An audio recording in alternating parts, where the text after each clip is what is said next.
Hi, and welcome to another in a series of webinars for state departments of transportation.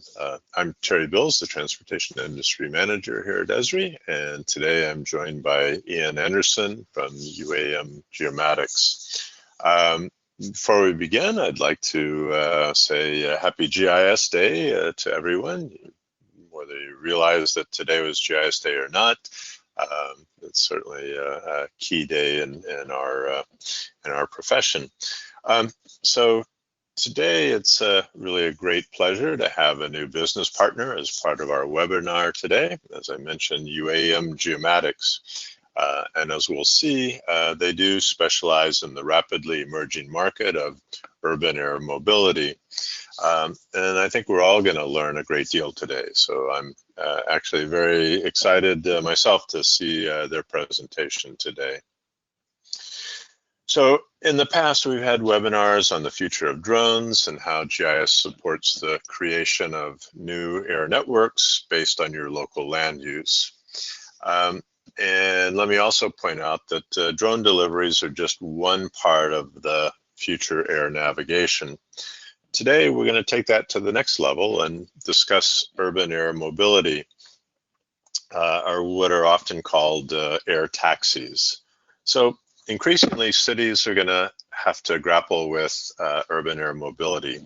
There's already a Chinese company that's flying roughly 100 autonomous air routes in China, and there are a number of air mobility providers that are really targeting the next 5 years for starting service with human air mobility. All you need to do is Google urban air mobility companies to see the amazing amount of investment in these companies. And these will bring a different set of issues than the standard drone pickup and delivery.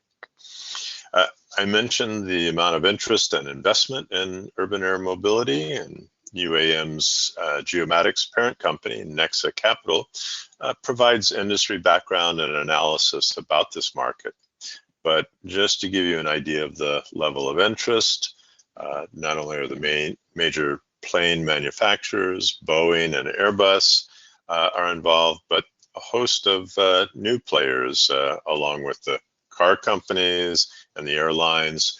So clearly everyone sees this as a future emerging market and a significant piece of future mobility.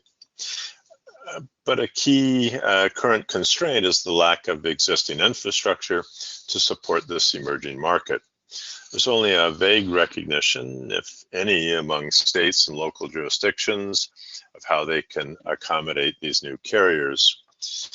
And there'll be a need for a wide infrastructure of new vertiports. These are similar to heliports to help facilitate this market. And while some of the location requirements will be similar to the existing heliport locations, there'll also be new location criteria for these facilities. So, for example, the airlines are seeing urban air mobility as potentially providing the first and the last mile for their airline passengers, the way in which passengers will get from suburban or rural locations to the airport. So today, industry players are conceptualizing designs for ground infrastructure fit for residential buildings, highway plazas, parking areas, and the rooftops of high-rise buildings.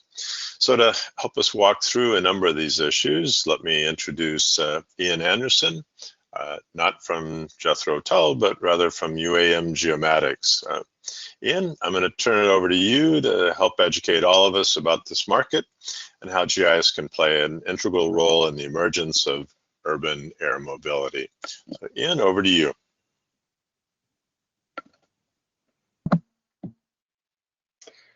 All right, thank you, Terry, and hello, everybody.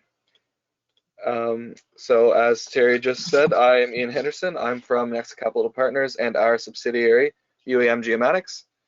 And today we're going to cover, our main topic is advanced air mobility, and specifically we're going to talk about what NEXA and UAM Geomatics can do for your state or jurisdiction. So I'll just cover the contents of the presentation quickly. We'll start with some background on advanced air mobility. I'm sure that there are some people who are not entirely familiar with it, and so we'll start with that. After that, we're going to talk about the importance of geospatial data in advanced air mobility and why it's really crucial to developing this entirely new way of transporting goods and people. We'll talk about UAM Geomatics' existing inventory of geospatial mapping and our capabilities. We'll talk about the applications and uses for the data and the tools that we've developed. And then we'll talk about transportation networks and some business case analysis that we really specialize in. So we'll do a little background first. I will say that just before we start, the terms advanced air mobility and urban air mobility, I'm going to use sort of interchangeably for the presentation. Advanced air mobility is sort of the umbrella term, and urban air mobility is a bit of a branch off it, but I will be using them interchangeably today, just as a warning. Urban air mobility will revolutionize our lives as this trillion-dollar industry takes flight. New electric vertical takeoff and land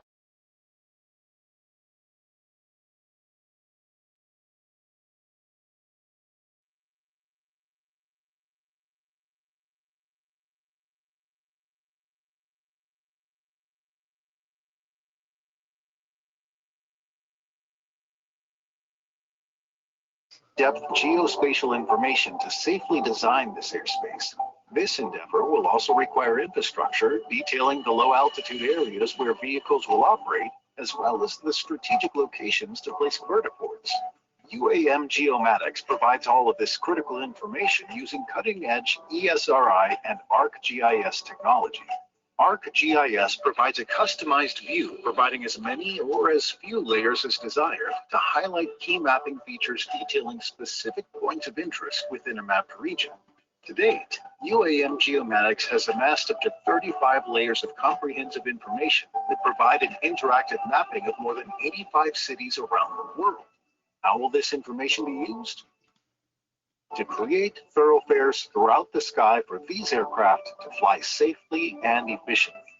Subscriptions to our services include access to the industry's very best market research, utilizing our ArcGIS datasets as the foundation for designing the airspace infrastructure to support this revolutionary expansion.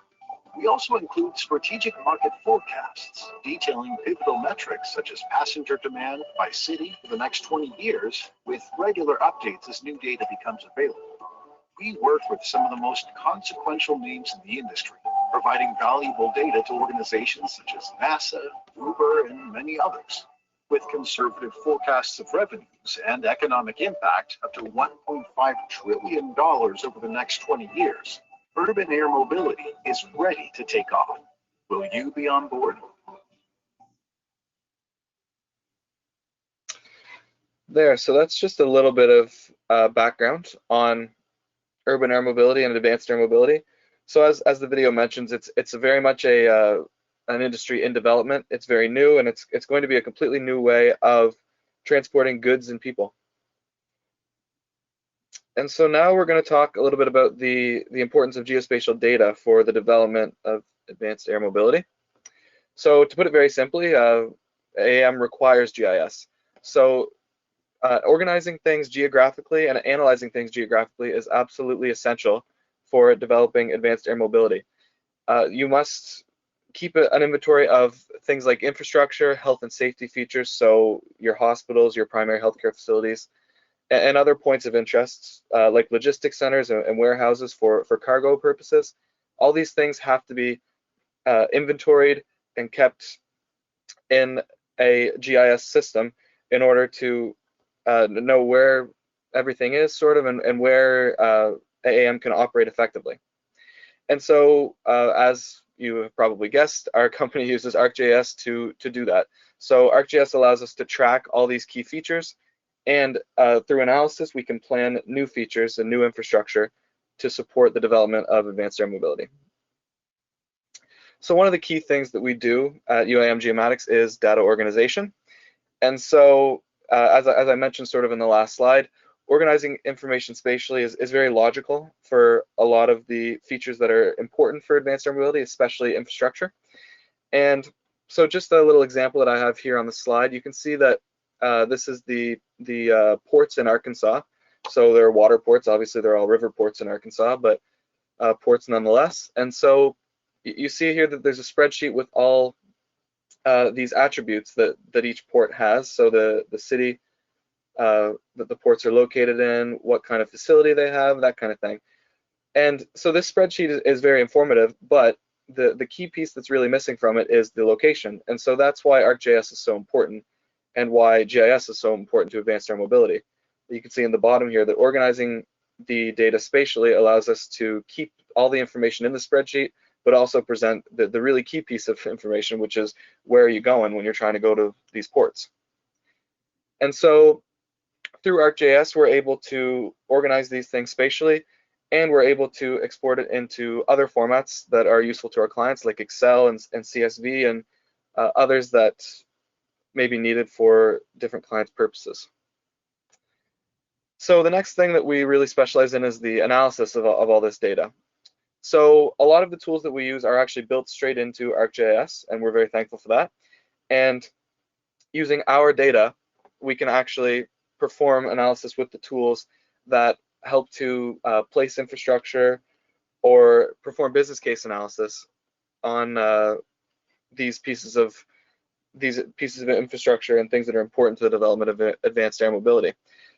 So the geospatial analysis is actually very important because it can help us figure out where new things are going to go. It can help us figure out perhaps why an old piece of infrastructure may not be incredibly useful for advanced air mobility and things like that. So we have just a wide variety of data sets that are used for this purposes. So things like demographics, hospitals, as I mentioned, vertiports, heliports, and airports, and many other features that we'll sort of get into later. And so the next big thing that we'll talk about is the need for transportation network design. So we'll cover this more in detail later, but suffice it to say for now that the traditional ways that we've designed transportation networks, so that's our highways and even our current aviation design capabilities, will not be enough to support advanced air mobility. So as you can see here on the top right of this slide, I have an example of an aeronautical chart. And to put it simply, this isn't going to cut it, because for advanced air mobility, things are going to need to be done in 3 dimensions. So advanced air mobility aircraft are going to fly a lot closer to us than we're used to. They'll be at low altitudes, and they'll be really in and around where a lot of people live in our cities and things like that. And so working in 3D is absolutely important, as I'm sure you can imagine. Here we see that GIS is going to be a key component of that. In the bottom right corner of this slide, we have a little overview of a 3-dimensional shapefile for the city of Toronto up in Canada. And on the bottom left of the slide in that picture, we have a very detailed map of the New York City area, which shows that GIS is going to be essential not only to plan things out in terms of 3 dimensions, which other things like aeronautical charts don't do, but also just to keep an inventory and a updated inventory of where everything is and where things need to go. So now we'll talk about a little bit about what we have already. So we have a wealth of data sets that cover quite a few places throughout the world. So what really jump-started the whole company was a detailed study of metropolitan areas. So we focused on cities and their surrounding areas. We did this as a worldwide study, and as of right now, we're up to 84 different metropolitan areas. And all of this includes GIS and business case analysis. So we've done the GIS work and business case for all of these 84 metropolitan areas, as well as 3 full states. So as you can see here on the map on the right, I have the cities in Canada and the United States highlighted with these little red dots. And then we have the 3 states that we've done as well. So the state of Ohio, Arkansas, and Utah are fully mapped out with 35+ layers of data. And as I've mentioned a little bit, our data focuses on health and aviation, as well as infrastructure, demographics, economics, zoning, noise data, and there's a lot of other odds and ends in there that we'll get into a little later. So the GIS and the economic data go hand in hand. At our core, NEXA Capital is an investment bank, so obviously the economics is really at the center of what we do, and the GIS supports that, and vice versa. So as I've alluded to, we have pretty unmatched data sets throughout the industry. We're entirely focused on advanced air mobility and urban air mobility, and our data really reflects that. And the business case analysis reflects that as well. And so to support all of our efforts, we've used Esri technology to create a dashboard that allows easy viewing of all the economic data for our 84 cities. So I'll jump to that just for a second. So this is sort of the opening page for our dashboard displaying our economic data. And you can see that these numbers are pretty huge, and that's because we need to select a city. So let's say we're interested in Chicago, for example. You can see that when you click Chicago, the entire dashboard will update with the information and the economic data for Chicago. So by choosing the city, we can jump around a little bit to Amsterdam. You'll see that everything updates quickly and efficiently so that you can get the information that you need. And there's things like ticket prices, projected ticket prices, the projected revenue, and all kinds of economic data that can be gleaned from our dashboard. And our data is, for the most part, up to the year 2045, so it gives a good 25 years of projections. So now we'll get a little bit more into the actual mapping. And so this very busy map you see on this slide is our work in Ohio. And the reason it's very busy is because all the layers are turned on pretty much. And here's just a quick little rundown of most of the layers that we collected for Ohio. And it's a good place to note that the data that we collect is pretty standard across all of our states, cities, and metropolitan areas. We have a pretty standardized set of layers, but we are also willing to, and we certainly have in the past, gone and get other data for clients based on their requests. So that's an overview of Ohio. Here's another overview of the state of Arkansas. It's much the same as Ohio, as you can see, very busy map on the left, and a pretty similar set of layers. So we have obvious ones, like I mentioned, hospitals, airports, heliports, but we also dive into some things that maybe for more niche sort of clients, like the electric substations and electric lines, the transmission lines, and things like that. So now we will talk a little bit about the applications and uses for our data. And to do that, we're going to watch this short video by one of our directors, Chase Levy. So this right here is our San Jose urban air mobility map. We have amassed over 35 different layers of geocoded data, such as logistics centers, universities, railroads, fire stations, police stations, among many others. But today we're going to take a look at an emergency medical services use case, simulating an emergency response site over here. And we'll try and get that patient to a level 1 trauma center. The only one in the region here is Stanford Hospital, shown right here. So first we want to take a look at the drive time buffer around Stanford Hospital. And to do so, we're going to go to the analysis portion. We're going to click on use proximity. We're going to create drive time areas. So we're going to take a look at a 30-minute drive time area all around Stanford Hospital. And this will simulate the golden hour of response time, the window needed to get a patient back to a hospital safely so that their odds of survival are much higher. We'll be taking a look at driving time here, but there are also different modes of transportation you can use. And you can also use traffic, which is a very interesting component here. For this scenario, we'll use traffic based on Monday at 5 p.m. to simulate rush hour traffic. And we'll be going towards the facility. Now, I've already run this analysis just to save a few seconds, but we'll go back to the details side. And this travel time from Stanford Hospital shown here, this purple blob, is anywhere within 30 minutes of Stanford Hospital. So as you can see, the emergency crash site is outside of that golden hour window. So we can run the analysis portion again to try and see what the actual drive time would be.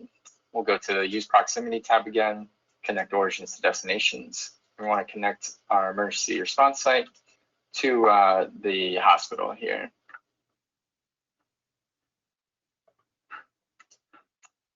We want to do the driving distance. we'll use the same conditions, traffic Monday at 5 p.m. And we want to follow the streets in this case to simulate a typical ambulance response time. Again, that analysis has already been run, and I can put that up here. So you might have seen that blue line pop up. This right here shows the drive time from Stanford Hospital to the crash site.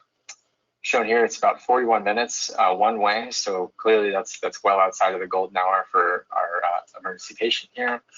And if we want to simulate an eVTOL trip following a straight line, assuming that an emergency medical services eVTOL could follow a pretty straightforward flight path, we can go to the analysis section again, use proximity, connect origins to destinations.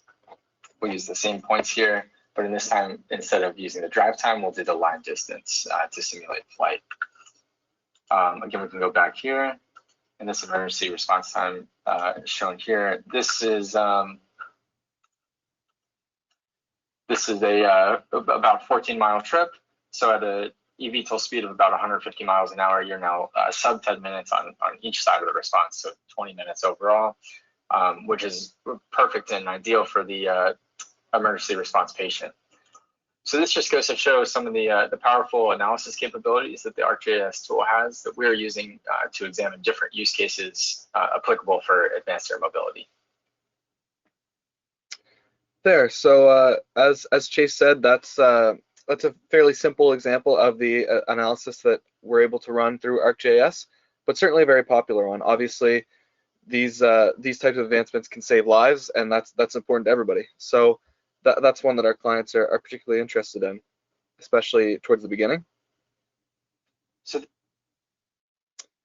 another key application of our data is locating and siting new vertiports. So as Terry alluded to at the start, there's a lot of infrastructure that is going to be needed for advanced air mobility that just isn't there yet, and we're going to have to build it. So our data sets can help basically choose the correct and good places to put these new pieces of infrastructure, especially vertiports. And so we actually have a partnership with Crown Consulting, which is another consulting firm that specializes in airspace design and vertiport siting. And our data sets are used to support that effort. Another key application is going to be noise abatement. And so as we mentioned sort of throughout the presentation, urban air mobility is going to involve a lot of electric vehicles. So these are naturally a lot quieter than the things that we have flying around right now. But it's still important to be proactive with things like noise and make sure that we're not creating any problems that we don't have to. So using noise data sets like the example I have here on the right from the US Bureau of Transportation Statistics, we can direct these flight paths and make sure that we're not creating noise that's going to really bother neighborhoods of people or residential areas and things like that. So we also have a partnership for this purpose. We're partnered with HMMH, and they specialize in these types of noise abatement studies. And so the last key application that we'll talk about today is creating tunnels in space. So tunnels in space is sort of the term that's been adopted for the sort of network of 3D highways that will be above our cities and regions with the advent of advanced air mobility. So these tunnels are not going to operate quite like traditional aviation, as I mentioned with the aeronautical charting problem earlier in the presentation. It's very much going to be in 3 dimensions. So tunnels is really the perfect term to describe it. It's going to be a 3-dimensional path that these aircraft will follow. And so our data sets allow the planning of these paths through things like zoning, the noise abatement data sets, population density, and other things that allow you to really see what's down there on the ground and what you may or may not be able to fly into or over. So now we'll get deeper into transportation networks and the business case analysis that comes along with that. So as I was just sort of mentioning, in terms of planning advanced air mobility routes, our data sets are going to be very important for that sort of application. Obviously, you want to start with origins and destinations. and consider safety the whole way through. So you don't want these things necessarily flying over schools, or you want them doing that as little as possible, as well as residential areas and things like that. You want to sort of cover the most rural areas that you can, really avoid people as much as possible. And our data sets through population density and zoning and things like that will allow you to do that. As I mentioned, we have a partnership with Crown Consulting for airspace design. And so our data sets will support a lot of their work, and we are more focused on business case analysis sort of applications.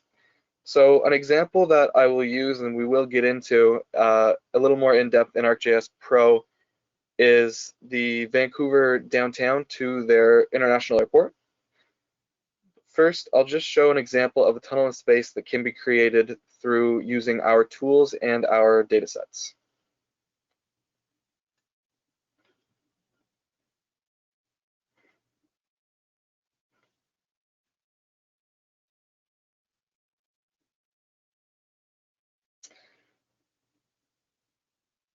There, so that quick demonstration shows a 3D tunnel in space that goes from downtown Vancouver straight over to their airport, and is very useful for airport shuttling purposes, which is going to be really a key application. As Terry mentioned, a lot of airlines are looking at this sort of first and last mile to deliver passengers and cargo to airports, and obviously going from the downtown Corwin area to their airport is going to be an important part of that.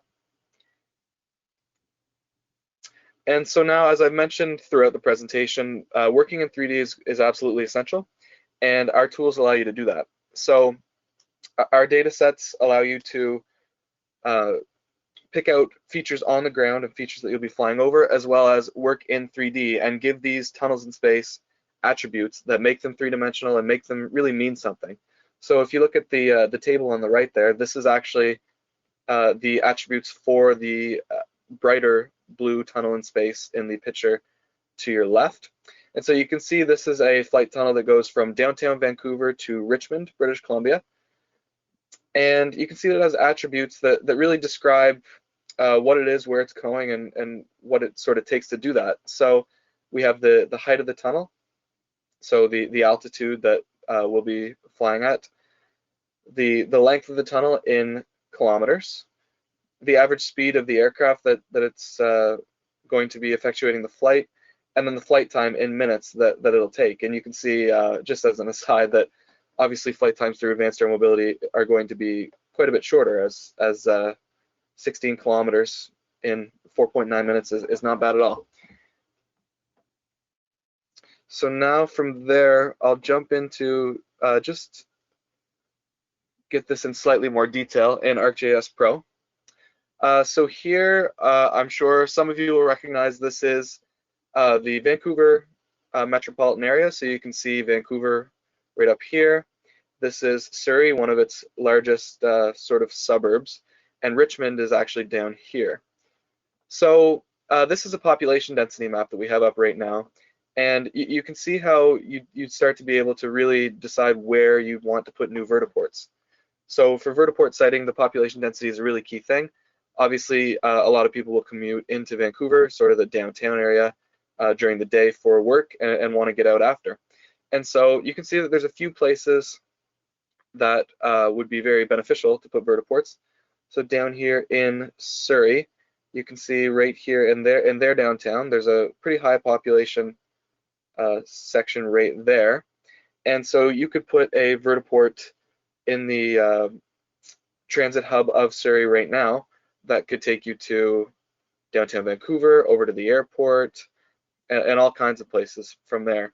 Also to the west here, you see this is where the University of British Columbia is. It's a huge university and one of the most respected in Canada. And this is another place where you can certainly see some benefits of putting a vertiport there. And so I won't actually go through using the tools in this demonstration. I'll just show sort of the results. But through our tools, you can actually place these vertiports. And then from there, you can start to design flight paths between them. So I'll just switch it here. Bear with me as my computer loads everything. I don't exactly have a supercomputer. But once this begins to take shape here, you'll see that we now have the zoning information for the city of Vancouver. Obviously, most of you will be familiar with the fact that the zoning is done by municipality. So just for the purposes of this demonstration, I've kept it simple and kept it to Vancouver, but the zoning for Surrey and for Burnaby and for Richmond and places around Vancouver would obviously be important in this application as well. But using the information for Vancouver, you can see that if we jump in closer here, we have the comprehensive development here in red. So that's sort of the downtown area, a lot of mixed use space. And then we have areas that we'd want to avoid. So in green and purple and orange here, we have the residential areas. So these are zoned a little differently, obviously, one family dwellings versus multiple dwellings for apartment buildings and things like that. But generally the green and the purple and the orange on this map is what we'd want to avoid. Whereas places like industrial areas where you're not going to bother anybody with a lot of noise, and there's generally less people and certainly no people living there for the most part, that's an area that we'd be okay with traveling, as well as commercial areas. That's certainly less bothersome in terms of noise. And so these are the two areas that we'll really focus on when we design our flight paths. And with that in mind, once again, I have the flight lines pre-drawn, but our tools allow you to draw these and customize them themselves. And a key thing about our tools is that they are very much what you make of them. So obviously I don't work for the FAA. I don't know how to design airspace. I'm not sure what the regulations are exactly, but our tools allow you to take all that into account and design your own paths through cities and regions. And so as you can see here, I've drawn some flight lines between various vertiports. So I mentioned a new one that we've sort of established in Surrey at the Transit Hub, here at the University of British Columbia, one down in Richmond, and then we obviously have the operating ones right now, such as the one at the International Airport and the one down here in downtown Vancouver, where they actually operate helicopter flights right now. And so, yeah, as you can see, we now have a two-dimensional network drawn out on the ground. If we pan around a little bit, you'll see that there's no three-dimensional element to it yet. But using our tools, you can take these flight paths that you've drawn and make them three-dimensional. So I'll just turn these on here. Bear with me once again as my computer fights it here.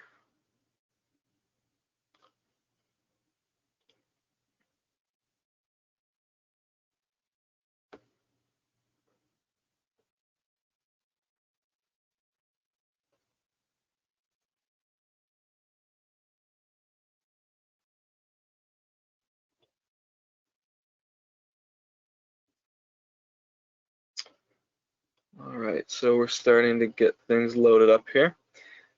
And so now, as you can see, through our planning with our UAM Geomatics datasets and the drawing with our tools on the ground, we have now created 3D flight tunnels that can all be customized and given, as you can see, different altitudes. You can give them landing envelopes, so areas where it's safe to sort of start the aircraft's descent, as you can see here, these sort of triangular bits of it. And using the 3D city data set for Vancouver, we can also ensure that we're not running into anything important like a building. In fact, we can make sure that we're not running into anything, which is obviously something that passengers and operators will be thrilled about. And so this just gives a little bit of an insight into what our tools can do in terms of creating these transportation networks. If we jump back to the slideshow here. Yeah, so we can see that through our UAM Geomatics toolsets, we've designed this transportation network that can take you to various places throughout the Vancouver metropolitan area. And then we've made them 3D and really given them life and given them a more realistic view as to what they actually will look like once AAM is operational. And so this leads us to back to our roots, I guess. As an investment bank, we're always thinking about business case analysis. And so with this ability to create tunnels in space, we can start to really design transportation networks. And this is not something that's entirely foreign. Obviously, we have highway systems, we have like airline hub systems, we have airlines that operate now with networks that look somewhat similar to this. And we can start to design those things for advanced air mobility and really start to design the future of flight. And it's our data sets and our tools that really start to allow us to do this. So all the data that must be considered when you're designing these flight paths or when you're designing a new piece of infrastructure, that's sort of what NEXA and UAM Geomatics offers, is the data and the tools necessary to start doing these things. And this is going to be absolutely essential as AAM develops. Obviously, keeping track of the infrastructure, the hospitals, the electric power grid for charging these electric vehicles, things like that. That's going to be key to ensuring that AAM does in fact get off the ground and that we can maintain it. And so digital twinning and GIS repositories and databases like this are going to be essential to starting up and maintaining advanced air mobility. And so just another quick little summary of what we've done here. This is just another image of what we accomplished today in ArcGIS Pro, creating this network around the city of Vancouver. And so our data and our tools allow a beginning and a look into planning transportation networks and the infrastructure that goes along with these transportation networks. We can start to identify profitable routes this way. We can look at moving people, moving cargo, and different applications of advanced air mobility. And we can do that all while being fairly specific and showing where you could put a route, what that route might generate in terms of profitability, in terms of productivity and moving goods. And this is really where advanced air mobility has to start, with the planning aspect of the infrastructure and the flights and what really it can help with in terms of moving people and cargo. So that's the end of my presentation. This last slide just shows how you can get in contact with us should you wish to. Feel free to contact anybody on this list, and I will throw it back to Terry. All right, thanks, Ian. That was, as I said, I learned a lot and a great presentation. We are now going to open it up for questions, so be sure you can type your question into the question box, and we'll start answering those questions. As we were discussing a little bit before the webinar began, Ian, where do you see, what are going to be the first, obviously we're probably not going to jump immediately to human cargo, but what do you see some of the first steps in terms of where urban air mobility is going to be actually implemented? Yeah, so like you said, we're not quite at the stage where we'll be moving people yet, but certainly cargo is where things are headed right now and where things are really starting. There's already cargo operations in Canada. There's companies operating right now out of the Edmonton International Airport, among others, to deliver cargo to remote areas with unmanned aircraft.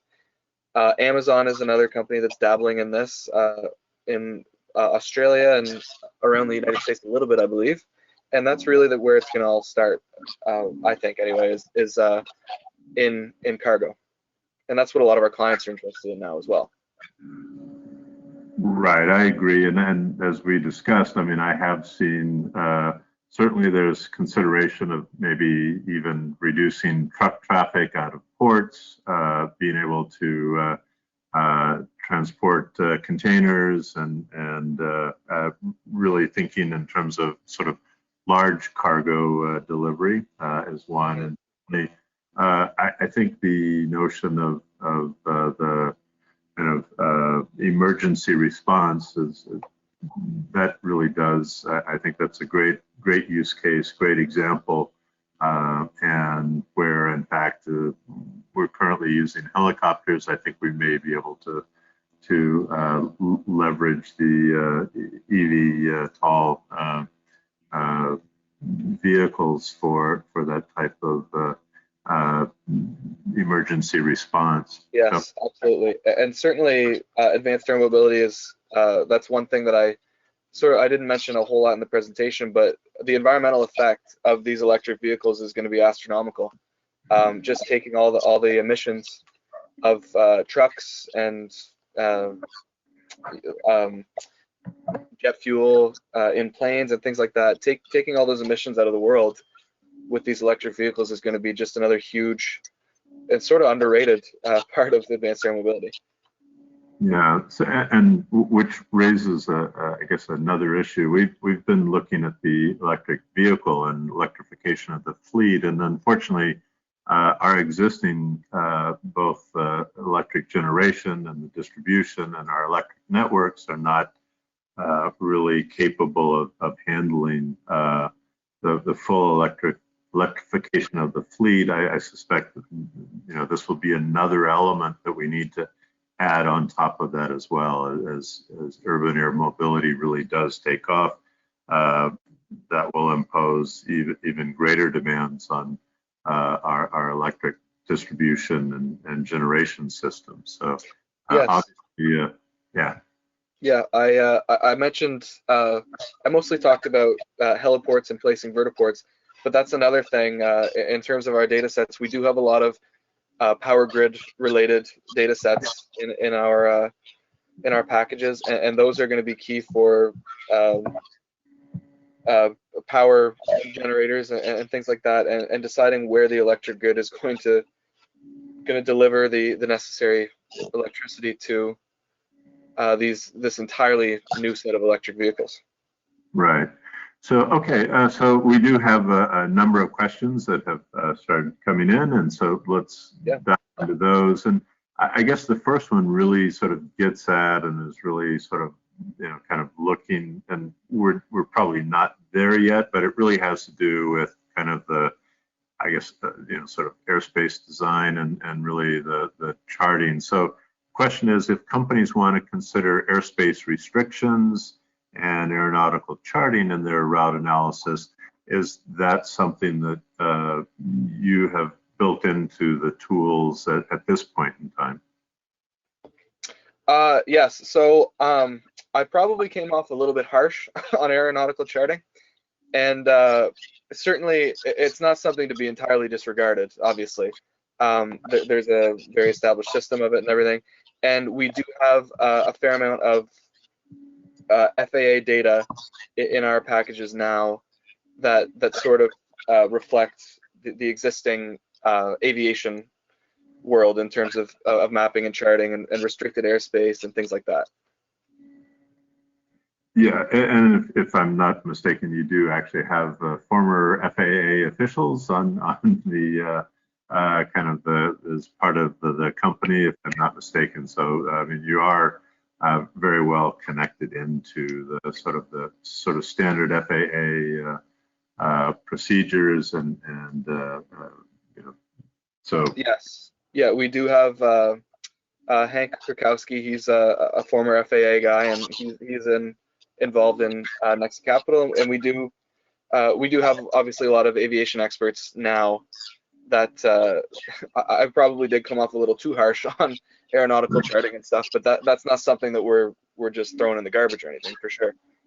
Right, but I think as you did suggest, I think it is going to require a kind of a new generation, and I think those are things that are still really being worked out, if you will. So, all right, the question: were the 2D routes were those manually drawn, or did you use an ArcGIS script to generate and sort of the 2D and then the 3D? So maybe if you can discuss that a little bit. Was that automated? Was that hand-drawn, and what considerations were taken into account? So the 2D lines on the ground, the initial flight paths, those are manually drawn. So basically, the idea is to take all the data sets that you want and sort of plan out what you're flying over in 2 dimensions, and then the 3D generation is all scripted and automated from those 2D lines. It'll generate the 3D tunnels for you. Okay, all right. And another question, are you aware of any dedicated ground-based UAM infrastructure that's already been constructed in the US or even abroad? So I'm certainly aware of some planning in terms of dedicated AAM infrastructure. I'm not sure. A lot of it uses existing infrastructure, so you know, the airports obviously and the existing heliports. Yeah. That's a question that may be better served for Michael Diamond or someone else at the company. I'm not sure right now if there's any dedicated infrastructure. Okay, all right. And then, you know, I guess sort of going from the 2D to the 3D, I assume then that your air tunnels obviously takes into account buildings and other obstacles. Yeah, so using the 3D building data sets for the cities that they exist for, so Vancouver was obviously one of those. Yes, yeah, we take the buildings into account for sure when those tunnels are generated. Yes. All right. And you know, as maybe reaching back into the other part of the company, you know, if somebody wanted to learn really more about the forecasts and of the AAM and UAM industry, how would they go about it? I mean, who should they contact at NexAdvisors and NEXA Capital, and what are some of the types of information that you do have available? Yeah, so to learn more, anybody on the slide that I showed there to contact in the company, everybody's a great resource. But if you're looking for some reading, perhaps, if you go to NexAdvisors.com, there is a content page with reports and commentary, and there's a lot of very good and thorough reports on advanced air mobility and some specific places. Vancouver is one of them, for example. Ohio, there's a lot of content on the NexAdvisors.com website for somebody who might want to read more about advanced air mobility. Okay, all right, great, thanks. So if a city or a state really wanted to sort of get started, and obviously I think at this point in time it's really just sort of understanding kind of what the infrastructure requirements would be and really how to sort of begin to design these networks. How can they get started, and how should they reach out to you all? Yeah, so for reaching out to us, once again, the contact list that I showed, if you reach out to any one of us, we'll be happy to start a conversation with you. In terms of starting out in looking at the infrastructure and things like that, there's really no better place than us to go for data and that sort of thing. And anybody on that list of contacts would be great to contact. Okay, and again, we will make these slides available. They'll be on the website, as well as this presentation as well will be available within a couple of days. And you can actually, if anyone missed this presentation, you can point them to the webinar But as I said, we will make the slides available to everyone. So, yeah. And a quick place, if somebody's interested in going now, is at NEXA-UAM.com, and that'll give you a lot more information about UAM Geomatics as a company, as well as some more contact information there. Okay. And let's see, there's another question, and really probably getting at, I guess, the sort of the diversity in the eVTOL market. Were your tunnels, the airspace dimensions, were they created using a specific eVTOL or generic, or you know, and you know, if you could answer. Yeah. So for that, that was for the purposes of the demonstration. I just kind of looked at a list of eVTOL dimensions for a few companies, and basically it just chose 30 by 30 meters because it fit everybody. So that was sort of at my discretion, and that is something that can be customized when you're designing the tunnels. Okay, great. Okay, thanks. Well, I think we have reached the end of the questions. Ian, is there anything that you wanted to add before we close it off? Or I guess I'd love to thank everybody for coming. Thanks for listening to me for an hour there, and feel free to contact anybody at the company, including myself, if you have any more questions. We're happy to answer. Yeah, thanks. And obviously, this is a very new, but in fact, rapidly evolving, rapidly emerging market, and one that I think we're all going to have to pay much more attention to. As I said, there are actually providers that are targeting the next 3 to 5 years to really move into actual production, and so this is something that we're all going to have to come up to speed with very quickly, and I think certainly is going to be an essential component in our future mobility strategies. So, Ian, I want to thank you and UAM Geomatics and NEXA Capital, NexAdvisors, and I want to thank everyone for attending today. And as I mentioned, the slides and this presentation will be available on our website within a couple of days. So, Ian, thanks everyone for attending, and we'll see you for the next webinar series. Great, and thank you. Thanks.